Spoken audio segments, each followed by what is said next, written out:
Talk to those in the know and they'll tell you nothing is built as well as an old Merc. Some weeks ago, we tested this theory with a 16-year-old E-Class we found for 695 quid. We dished out a lot of abuse. Some of it scientific, most of it not, and literally sent the car through hell and high water. Somehow, she was still going. The Merc, she lives! Good girl! And even after being monster trucked, she kept on running. Paul, our expert mechanic, confirmed that this was no fluke. Paul, how many call-outs have you been to in the last year? About 2,000. And out of those, how many were old Mercs, say pre-1993? One. And what was the matter with that? It was an immobiliser fault. So nothing mechanical? Nothing mechanical whatsoever. So we've established beyond doubt that old Mercs are tough. But we still haven't found the limit, which is what we intend to do today, using an arsenal. First up, a test of interior durability. The inside was wearing its 170,000 miles well, with every switch clicking like the day it was born. Now, obviously, there's only one way to see how tough the fixtures and fittings are. Grenade!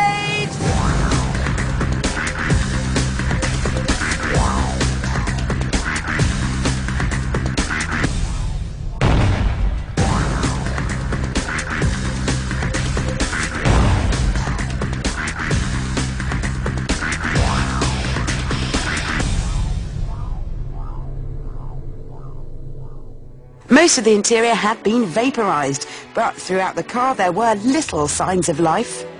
See, the electrics still work, Paul. Oh, that light's on as well in the back lot. Is there? And what about the heater switches? Gone. Gone where? Good question, and I'm not quite sure. I don't know, boy. We decided to up the ante. I'm sure you, like us, have often wondered if Merc bodywork could withstand an attack from the cannon off a Spanish galleon. Well, leave it to an expert.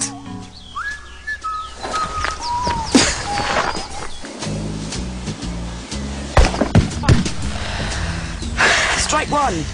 Miss left.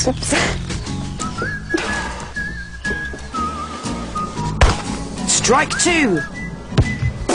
Too long.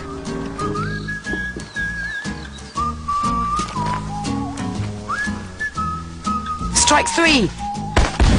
Direct hit.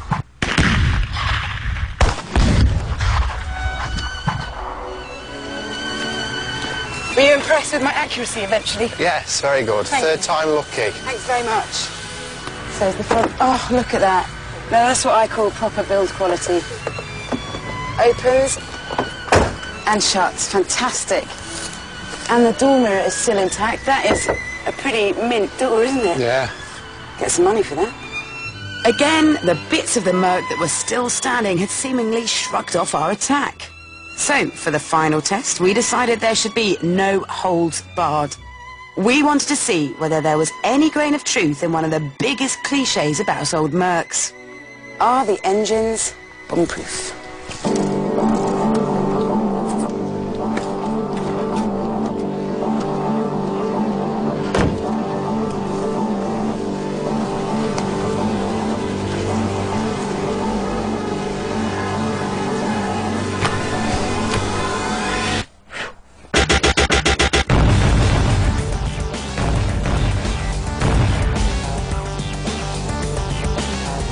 As our E-Class burned, we felt sure this time we'd killed her off.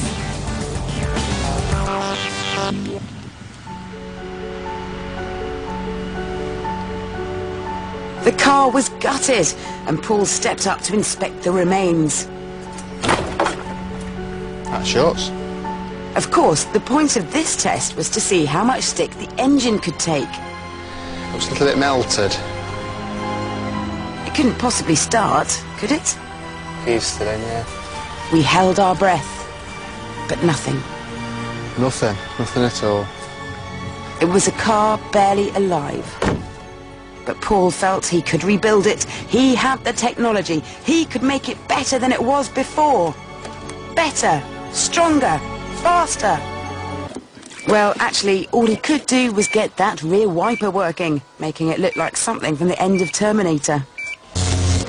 And then, film fans, just like Lord of the Rings, there was yet another ending. On closer inspection, it turned out the engine was okay.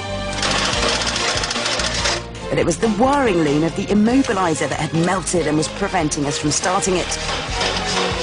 So, are Merc engines bomb-proof? Yes! But their immobilisers aren't.